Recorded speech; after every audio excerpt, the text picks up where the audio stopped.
Hi, everyone. I'm Feig Gray, and this is Resilience Now for Parents.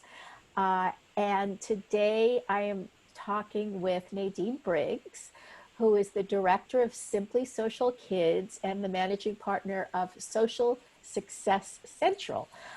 Nadine specializes in working with kids and families around social and emotional skill building, bullying issues, anxiety, basically the everyday issues that come up in navigating school. And Nadine lately has been specializing in helping kids and families build resilience during this COVID-19 pandemic. So I'm going to let Nadine talk about what she sees now, what she's on the ground every day working with families, sending their kids back to school in whatever iteration that is, whether it's virtual, remote, blended, in-person school. And so Nadine, tell us what you're seeing and how are you helping? Thanks, Ellen. I appreciate that. So yeah, it's been quite a week. This week in particular, I think a lot of kids this has been their first week back. Some people have been back for a few weeks, depending on where you are in the country. We do work with kids kind of nationwide, so I have kids from all over the place.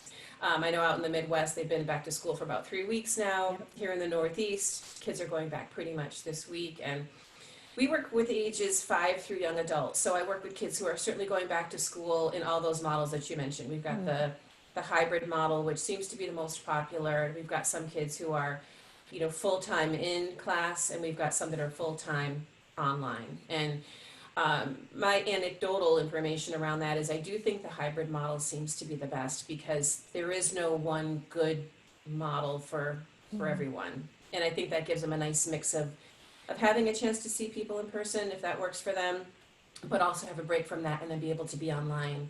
Because from a social standpoint, I think everybody was thinking at the beginning of this that being back in school and being in person was going to be the best way to socialize. And honestly, when I talk to kids, there's so many barriers to that.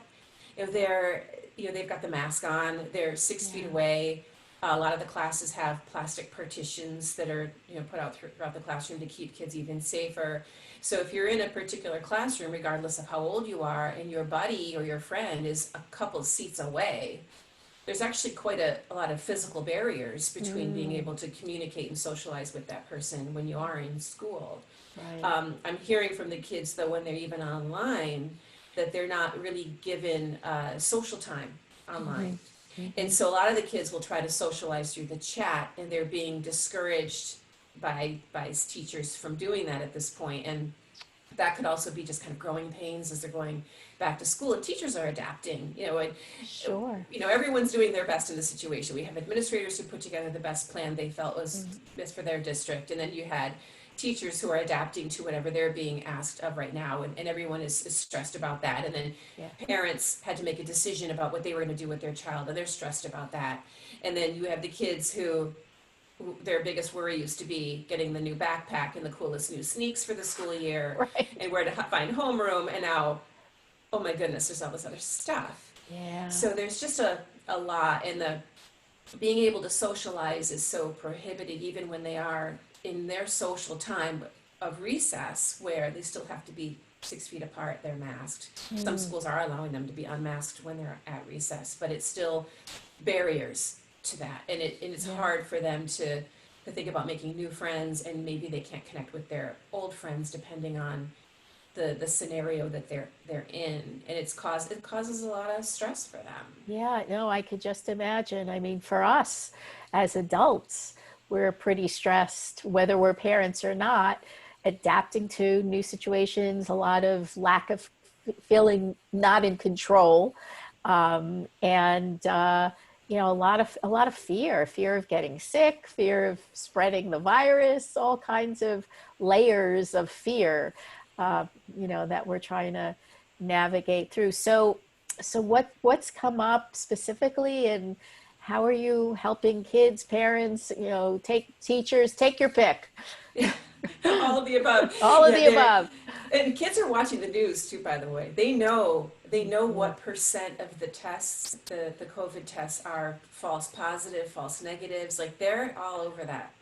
Even the young ones are all over that. Uh, Just so you know, they're that's paying attention to that's the interesting. politics around all of this.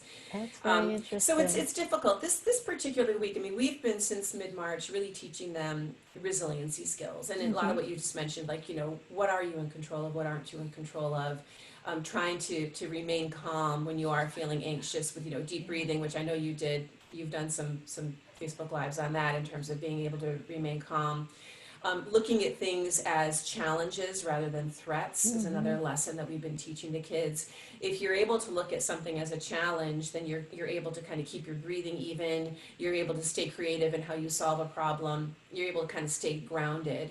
If you see something as a threat, then your breathing gets shallow. Your ability to be a creative thinker and resolve the problem is less. So kind of reframing how to look at all of this is important. Right. And it's hard for kids, even adults, honestly, Yeah. to see that this is a moment in time. Mm. Although it's a big, long, awful moment in time, it is a moment in time. And I talk to the kids like, you're going to be 80 with no teeth talking to your grandkids about, I remember when I had a pandemic.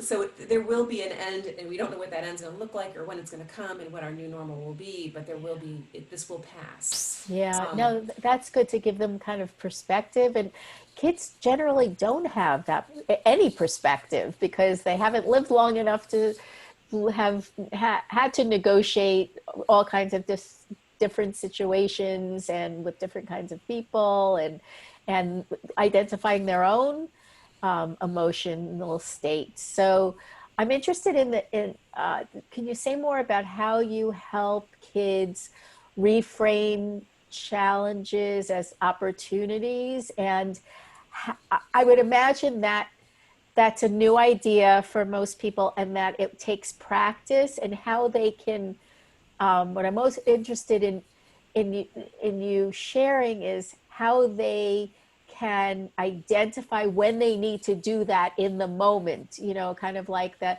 stop, look at the situation, reframe. How are you We do a coaching lot kids to around do that, that? yeah, in terms of understanding your emotions. And I think you had gone over the mood meter in a couple sessions ago from the Mark Brackett, the ruler method. We use that as well, and it helped them Okay. understand the different quadrants of the moods and help them understand where they are in those moods. And so identifying that they're feeling a certain way is important, and then giving them the strategies for how to manage that emotion. If it is a negative or an upsetting emotion, they start to feel those things inside them and identify them. Yeah. Trying to catch the feeling before it gets too hot to handle. We usually Mm. do a lot in terms of scaling things. We talk about a 1 to 5 scale.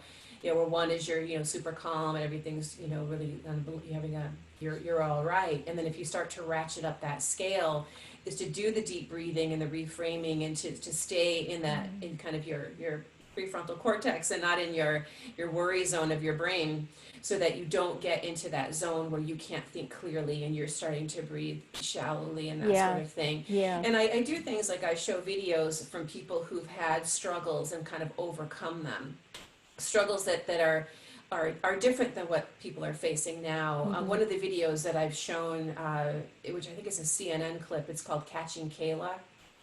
And it's about a Okay. girl who has a physical disability who she runs cross country, and she's not able to stop because once her muscles kind of heat up, she doesn't have the ability to put the brakes on herself, and so her Oh. coach literally has to catch her, and she plows into him, and he catches her, and then they cool her down for her to be able to kind of regain control over her muscles, and it's Wow. a powerful Yeah. example of somebody who's facing a really strong challenge, but yet she runs anyway. It doesn't stop her Interesting. from running. So that's one of the videos that we did show to everybody. And Huh. and also just kind of letting them understand that they do have power over certain things. They Yeah. have power over how they handle any negative situation, whether it's the pandemic or someone being mean to them or any of it.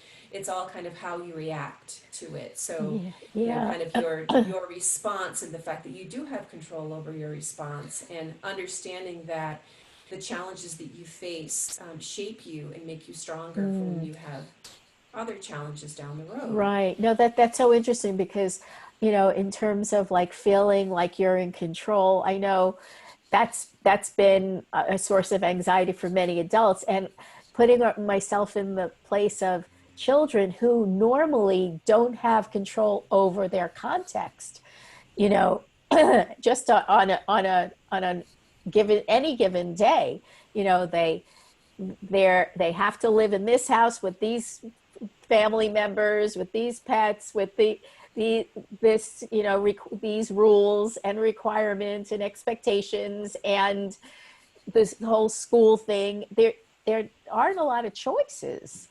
and so kids must feel at every age even more powerless and or disempowered, than ever during this Yeah, and I pandemic. think, expecting the unexpected in this situation is important, because I think that if there's a change that occurs in your life that's dramatic, let's say you're in person and now all of a sudden you're all online, right? Yeah. So helping them understand, and this is what we've been teaching them, is to really expect that unexpected, that things could Mm. switch on you, and to be prepared for that so you're not blindsided. You might not like the change regardless of which way it goes, but knowing that it could come Yeah. helps prepare you for its eventual arrival. So that is important. And as far as kids controlling their lives, giving them ways to control it that are appropriate is important. And this is something we've always taught kids. So Hmm. if, let's say you have an issue with the way the school is running your classroom, like you want to sit next to your friend, or maybe there's some rules going on from being at home and online, or your parents are putting uh, rules in place that you disagree with and you'd like Yeah. changed. We teach kids how to respectfully talk to an adult about what you might want changed, Mm. and just say, I'd like to talk to you about something. It's like, if you want to be treated like an adult, act like an adult, and don't go whining and say, oh, I'm getting, I have to go to bed too early, or It's not I don't fair. get enough screen time, or whatever it is, but just to say, hey, mom, dad, can we talk about this, and say, if I'm able to get my work done, you think maybe I could get an extension on my screen time? Or maybe if I get up good in the morning, would it be possible for me to go to bed a little bit later at night? Or go to the teacher and say, hey, Mrs. Whoever, Mr. Whoever, would it be possible, eventually, for me to sit closer to my friends so I could talk to them and socialize? Mm. But to take control in a very proactive way, in a Yeah. very understanding way. And even I tell kids, caveat it and say, you might not be ready for this just yet, but let me know what I need to do to be able to get this change. And I think that that's an important way for them to learn how to solve their problems and Yep. express what they would like. And I do think right now that if kids can do that in a very adult way, to the extent that they're able to, they can give feedback to people about what would make your life easier right now, what would make this easier for you. Yeah. And one of the pieces, if you can't, let's say they can't, but everything they want, it's just a situation and they can't get what they want. Hmm. Um, just giving them empathy around that and helping them Mm. understand that, this, we understand this is really, really hard. And I think that empathy goes a really long way in a situation like this, where you Yeah. kind of can't paint this pretty no matter what you do, Yep. but you can be empathetic and say, this is probably a really weird, different year, and I get that it can be hard for you. And I think that can help to ease their anxiety and feel understood and heard. Yeah. No, that's a really good point.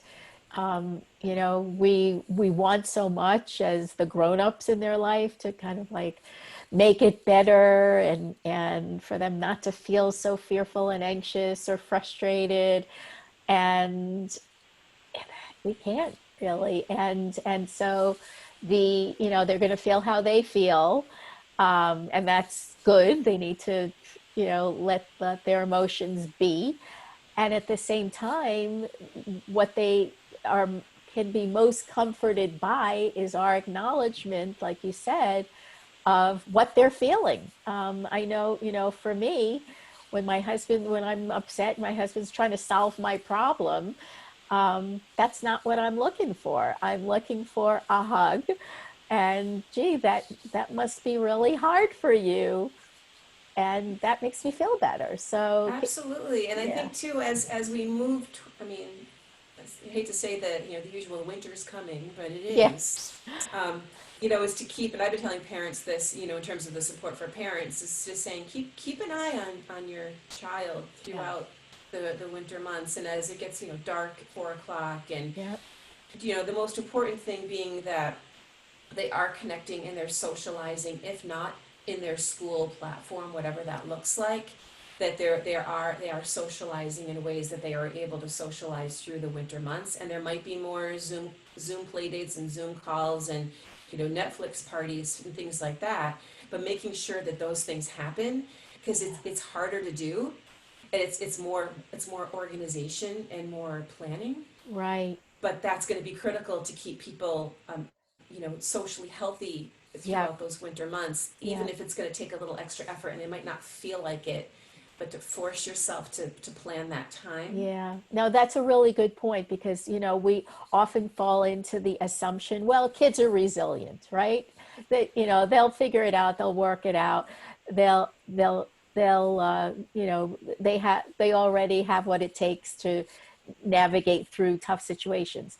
But this really is an unusual situation, and the changes are in constant flux. It's not, I was just talking to a friend this morning about the concept of pivoting. And she said, pivoting assumes that you have firm ground to stand on in one place and that you're pivoting to another firm ground. That's not what's going on here. This is constant flux. So it really does deserve to kind of like a higher level resilience building and a more conscious resilience building process at this point. And it sounds like that's really what you're doing with these families, and teaching the parents what to look out for and to be more planful in their strategies to help the entire family build their resilience.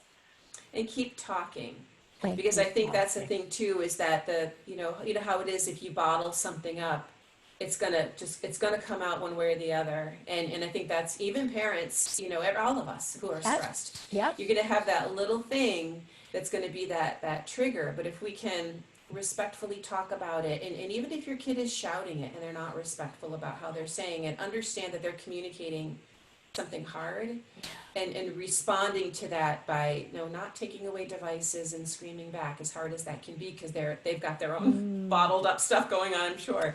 But as much as they can pull out that empathy around that, and be understanding in that moment, is going to be what I think gets us through, is just talking to each other and supporting one another and being understanding of the other's perspective, which that is so hard for kids to do. But this yeah. is one of the challenges, one of the things they might learn through this is having the perspective of the teacher and the administrators and the parents and Right. everything. Yeah, you mentioned takeaway devices. I was thinking about how there's such conflicting messages now about screen time and about social media and devices and e-learning and remote learning. We've been so concerned about kids spending too much time on their devices, and parents are always using the taking the way of the device as kind of like the punishment or the negative reinforcement. And now we're demanding that kids spend 8 hours, in front of a screen, to those who are learning remotely, or online, and at the same time they want to socialize, and they're not socializing the way they normally do in person or on their social media. So what are they doing? They're sneaking in a chat, right? So what's we're just giving them such conflicting messages, and they're having to kind of rejigger their rules and regs, and know what the expectations are from the adults, the teachers, the parents, and at the same time the adults are trying to revise their expectations. What's interesting about that, and you're absolutely right. I mean, everybody is on. They're all playing way too many video games. They're all on their devices way too much right now, and it's just something that we're going to have to deal with. And will there be an increase in addiction behavior Yeah. at the end of this, most certainly there will be. What's interesting about that is though, when I've run different groups, and our format is where, they have a little chit chat conversation in the beginning, we do a social lesson, and then we play games. And depending on what the group is, some of those games are like an online game that they'll do, and some of them are a little bit more rudimentary in terms of what we do. Some of the best feedback I've gotten, particularly from, kids who have difficulty with conversation, are the ones where that beginning time where we have that conversation, when it lasts a lot longer. And sometimes we'll even like throw out the social lesson, because if they're talking to one another and they're connecting and having conversation, we're not going to stop that to move Right. on to the next piece, because that's money right there. We want them to talk to one another. Yes. I've even gotten emails from like the mom of a teenage boy saying, oh, he really liked the format of group tonight. And so Oh. the talking to one another is actually something that the kids do really enjoy. There's less of it because they're on these chat formats where they're typing it. But if they could get onto an online platform like we're on now, Right. and do Facebook Live or Zoom or whatever it is, and maybe they're playing the video game and they're talking, or they're having just kind of, I don't know, movie nights together where they have not just through the chat, but they have the video service and the movie, where they're all making the same snack together, and then they're all having Right. their frozen chocolate dipped banana treat or whatever. I think those are the things that are going to help with that piece of it, where Yeah. they can socialize in an electronic way, but also in a real way by having conversations on top of that. And I think that needs to be planned and figured out by families, and I think that's the hard part. And I think that kids who have executive functioning challenges where planning is hard for them, Yeah. that's when parents need to step in and say, hey, let's do a Netflix party with 3 of your friends. Let's figure this out, even if they've never done one before. And with maybe Zoom, or like I said, or an online platform, so they can pause the movie, kind of talk about it a little bit, go to the bathroom, grab a snack, and have that natural experience like you would if you were like at the theater or in their Yeah. house. No, that's great. I love that.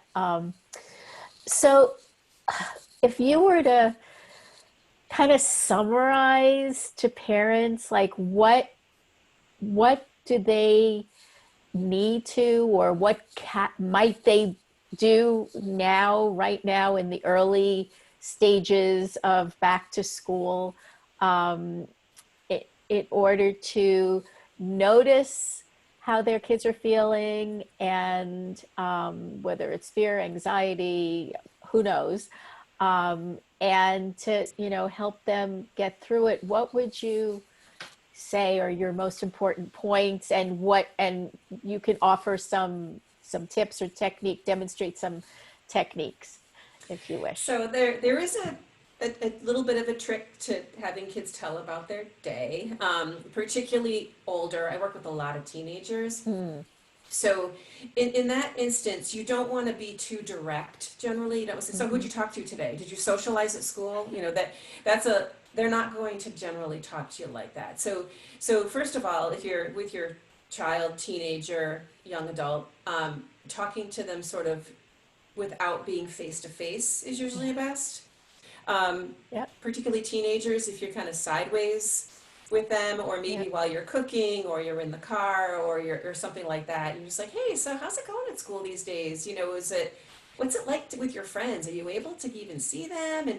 And like open-ended questions, not how was your day, good, and then it shuts the door to that Right. conversation. Be How are like, you feeling? Fine. Right. yeah, what's socialization look like, and what would you suggest they could do differently, and like empower them to say like, well, what would you do if you were the administrator? How would you make this be better for you? Mm. But just generally to say, so what is recess like? What games are you playing? And kind of ask sort of open-ended questions so that you're immersing yourself into their world without judgment, and don't really say much about how they're interacting at that point. Just kind of get a sense for what's happening. Are you talking to people? That's what I'll ask kids. Are you guys talking to people when you're online? And they're all basically saying no, they won't let us. If we talk in the chat, we get in trouble. So the whole getting in trouble thing, Yeah. I would back off on that. And I would just kind of release a little bit of control in terms of some of the rules you have in your house and let a little bit of things go right now and let everyone settle in a little bit. Yeah. But talking to kids in kind of like some kind of wondering, like scratch your head and wonder, hey, I'm curious about, or hey, I'm wondering about this. You know, those types of opening sentences to talk to your kids are generally what they're going to be. They'll tell you what's happening if you're not Mm-hmm. too direct or asking about them personally. How are they handling it?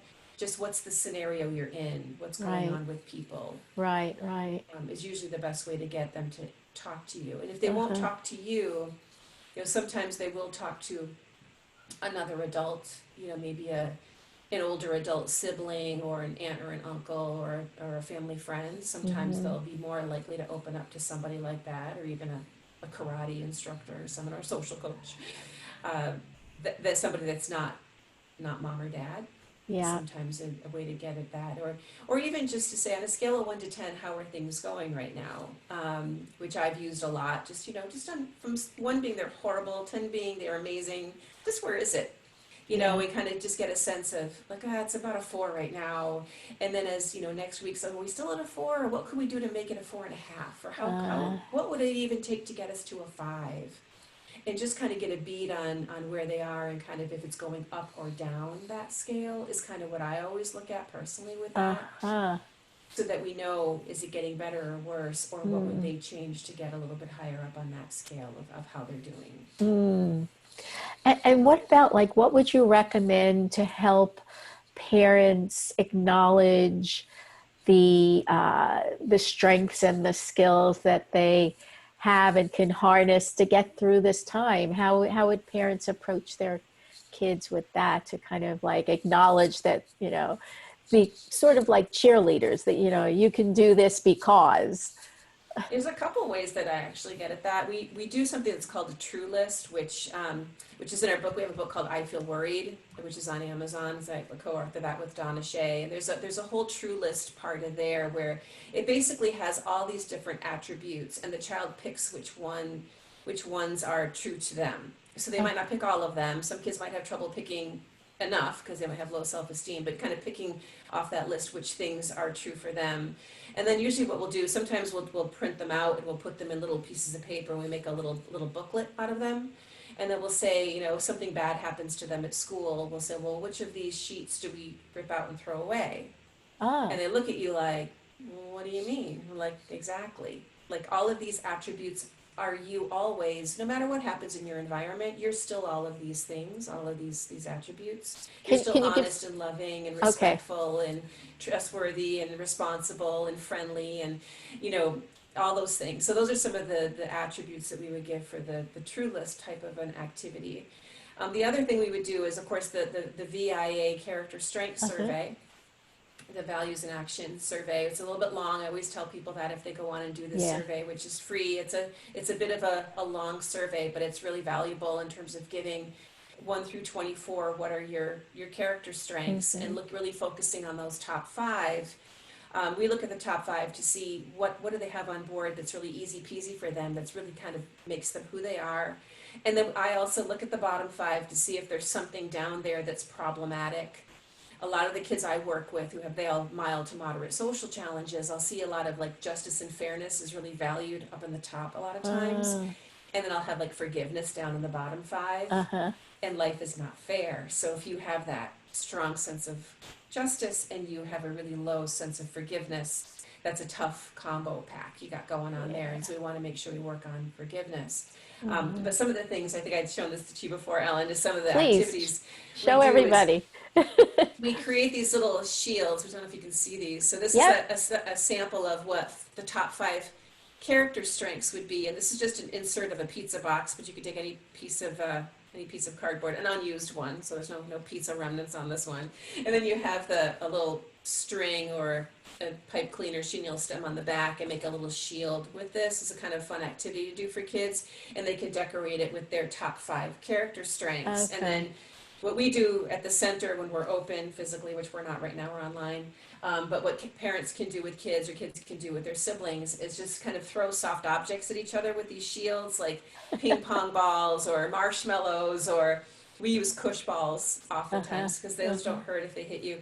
And then they kind of defend them, deflect with their strengths that they have on their character strength shield. So it's kind of a fun Ah, activity for them to feel their empowerment on their shield with their strengths. So that's just a little craft they can do, and that making sure that those top five strengths are being utilized as much as you can during this time to yeah. really help them with their well-being and their flourishing. Right. No, that's great. I know strength spotting is what we sometimes call it, is a great tool to, kind of even just like build your confidence, lift your spirits, to know that, yes, I have these strengths and I recognize your strengths.